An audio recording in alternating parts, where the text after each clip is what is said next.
പ്രിയ സുഹൃത്തുക്കളെ, സുനിൽ വാസ്ദേവാണ്. N4 നജയുടെ പുതിയൊരു എപ്പിസോഡിലേക്ക് സ്വാഗതം. ഞാനിപ്പോൾ കോഴിക്കോട് ബീച്ചിലാണ്. നല്ല തണുത്ത കാറ്റും നല്ലൊരു കാലാവസ്ഥയാണ്. ഇവിടെ രണ്ട് കലാകാരന്മാരുടെ ടോയ്സിന്റെ ഷോറൂമുണ്ട്, ഷോപ്പുണ്ട് ബീച്ചില്. നമ്മളെ ഷൈജു ശ്രീമനചേട്ടൻ. അപ്പൊ അവര് ഒരുപാട് സിനിമകളിലും ഷോർട്ട് ഫിലിമിലൊക്കെ അഭിനയിച്ചിട്ടുണ്ട്. അവരുടെ വിശേഷങ്ങളാണ് ഇന്നത്തെ എപ്പിസോഡില്. അപ്പൊ നമുക്കൊന്ന് പോയി നോക്കാം. ഓക്കെ, വരി ഓൺ. കോഴിക്കോട് ബീച്ചില് അടിപൊളി കച്ചവടത്തിന്റെ സമയമാണ്. അപ്പൊ ഇവിടെ രണ്ട് കലാകാരന്മാരുടെ ഷോപ്പുണ്ട്. ആ ഷോപ്പിലേക്കാണ് ഇങ്ങനെ പോയിക്കൊണ്ടിരിക്കുന്നത്. ടോയ്സിന്റെ ഷോപ്പാന്ന് അറിഞ്ഞ്.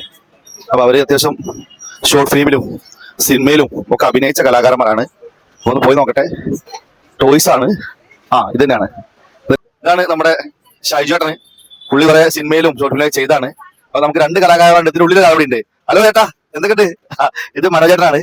അപ്പം പുള്ളിയുടെ ഷോപ്പ് ഒരുപാട് കൂടിയിട്ടുള്ള സംയുക്തമായിട്ടുള്ള പരിപാടിയാണ്.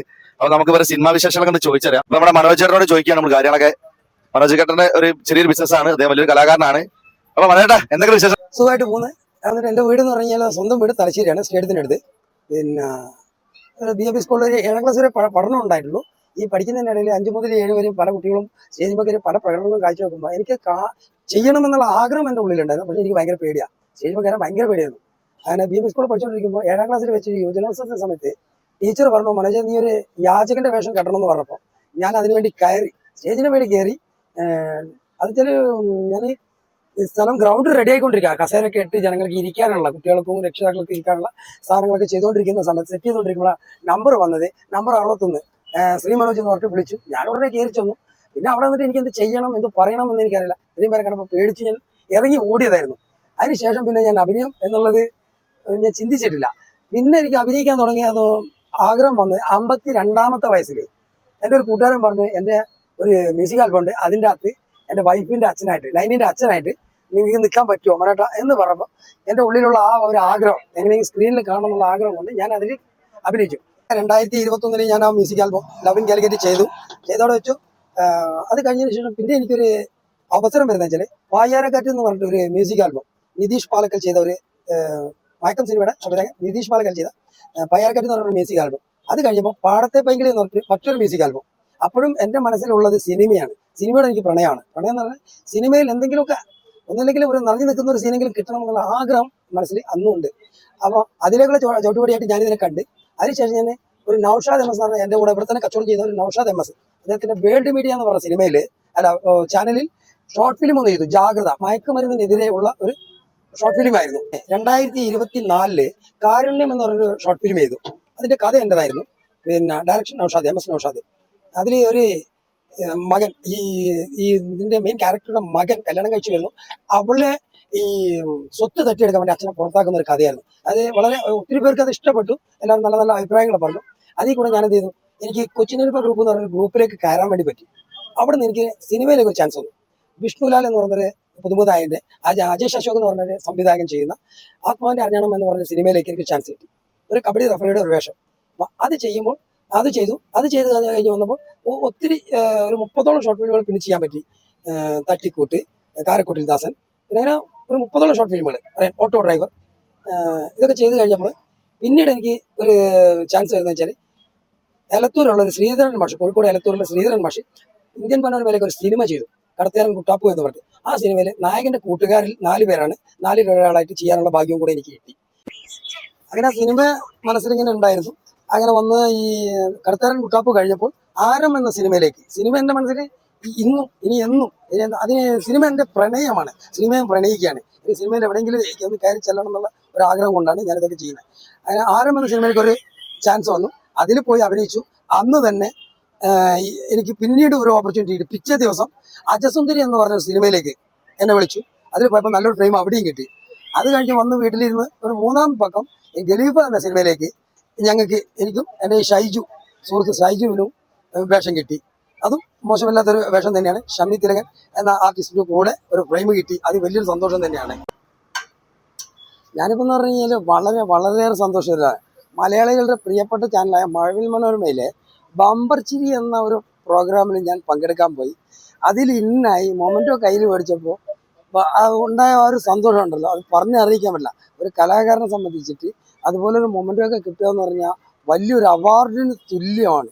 മാത്രമല്ല ഇത് കണ്ടിട്ട് ഗൾഫിൽ നിന്നും എൻ്റെ വീട്ടുകാരും മിണ്ടാതിരുന്ന എന്നോട് പിണങ്ങിയിരുന്ന വീട്ടുകാർ പോലും എന്നെ വിളിച്ച് അപ്രീഷിയേറ്റ് ചെയ്തിട്ടുണ്ട് ഈ ഒരു സംഗതിയിൽ കൂടെ. ഇനി അടുത്ത ഒരു വർക്ക് ഒരു സ്കിറ്റ് ചെയ്യാൻ വേണ്ടിയിട്ടുള്ള തയ്യാറെടുപ്പിലാണ് ഇപ്പോൾ. ഞാൻ സ്കിറ്റ് എഴുതി അതിൻ്റെ പ്രാക്ടീസ് നടന്നുകൊണ്ടിരിക്കുകയാണ്.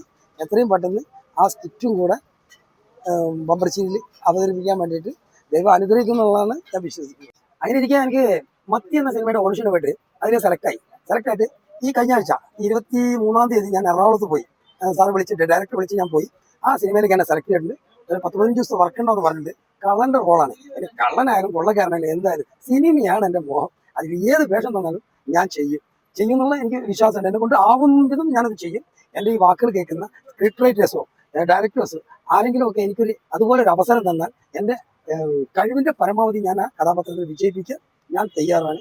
അതാണ് എൻ്റെ ഏറ്റവും വലിയ ആഗ്രഹം. സിനിമ ആണ് എൻ്റെ മോഹം. സുഖാണ്, ബീച്ചിലാണ്, നല്ല കച്ചവടം നടക്കുന്നുണ്ട്, ഇവിടെ തിരക്കാണ്, പിന്നെ നല്ല കാറ്റുണ്ട്. ചെറുപ്പം മുതലേ സിനിമയോട് ഭയങ്കര ഇഷ്ടമാണ്. ഒരുപാട് സിനിമകളൊക്കെ കാണും. പിന്നെ വലുതാന് ശേഷം ഒരു ദിവസം 2-3 സിനിമകളൊക്കെ ഒരുമിച്ച് കണ്ടിട്ടുണ്ട്. സിനിമയിലെ പ്രണയരംഗങ്ങൾ അതും പാട്ട് സീനും ഒക്കെ കാണുന്ന സമയത്ത് എനിക്കൊരു നടനാണെന്നുള്ള ഭയങ്കര ആഗ്രഹമായിരുന്നു. എന്നാലും ഞാൻ സിനിമയെ പ്രണയിച്ചുകൊണ്ടേയിരിക്കും. പിന്നെ 2022 മുതൽ ഷോർട്ട് ഫിലിമുകളുടെ അഭിനയ രംഗത്തേക്ക് വന്നു. ഗുലാം സാറിന്റെ കൂടെ, ഗുലാം അലി എന്നാണ് എന്റെ പേര്. പിന്നെ പാടത്തെ ബാങ്കിൽ ആൽബം ചെയ്തു. അതിലൂടെയാണ് ശ്രീ മനോജേട്ടനായിട്ട് പരിചയം. പിന്നെ ഞങ്ങൾ ഒന്നിച്ച് വർക്കിന് പോകാൻ തുടങ്ങി. അങ്ങനെ പിന്നെ ഷോർട്ട് ഫിലിം ചെയ്തു, ഓട്ടോക്കാരൻ, പിന്നെ ആത്മാവിന്റെ അറിഞ്ഞാണ് സിനിമ ചെയ്തു. പിന്നെ ശ്രീധര മാഷ് ഡയറക്ഷനില് കടത്ത് കുട്ടാപ്പ് എന്ന ഫിലിം ചെയ്തു. പിന്നീട് ദ്രവം എന്ന ഷോർട്ട് ഫിലിം ചെയ്തു. ശ്രീ മനോജേട്ടന്റെ കൂടെ വർക്ക് ചെയ്യാൻ തുടങ്ങിയത് നല്ല സന്തോഷത്തിലാണ്. കുറെ ആൽബങ്ങളും ഷോർട്ട് ഫിലിമുകളും ചെയ്തു. പിന്നെ ഗുലാം സാറാണ് എന്നെ അഭിനയ രംഗത്തേക്ക് കൊണ്ടുവന്നത്. അദ്ദേഹത്തിന്റെ കോപ്പുകളാണ് ആദ്യം ഷോർട്ട് ഫിലിം, പിന്നീട് ആൽബം ചെയ്തു. പിന്നെ ഭക്തിഗാന ആൽബം, പിന്നെ സിനിമയിൽ ആത്മാവിന്റെ അറിഞ്ഞാണം, പിന്നെ കടത്തുകാരൻ കുട്ടാപ്പ് എന്ന ഒരു മൂവി ശ്രീധരമാഷ ഡയറക്ഷനില്, കാരുണ്യം, ഓട്ടോക്കാരന്, കാരക്കൂട്ടിൽ ദാസന്, പോക്കുവയല്, ദ്രവം, പിന്നെ ആൽബാണെങ്കിൽ പാടത്ത വയങ്കില്, പട്ടാപുരം കിരാതമൂർത്തി, പിന്നെ ശബരിമല ശ്രീ ശാസ്താവ്. ഇപ്പൊ ഞാൻ ഭയങ്കര സന്തോഷത്തിലാണ്. അജാ സാറിന്റെ ഡാൻസ് അപ്പ് നായകൻ ഷൈൻടോൾ ചക്രന്റെ കൂടെ ഒരു പോലീസ് സ്റ്റേഷൻ കിട്ടി. അതിനുശേഷം ഇപ്പം വൈശാഖ് സാറിന്റെ പുതിയ മൂവി ഖലീഫയില് സെമിത്തിരൻ സാറിന്റെ കൂടെ ചെറിയ വേഷം ചെയ്യാൻ കിട്ടി.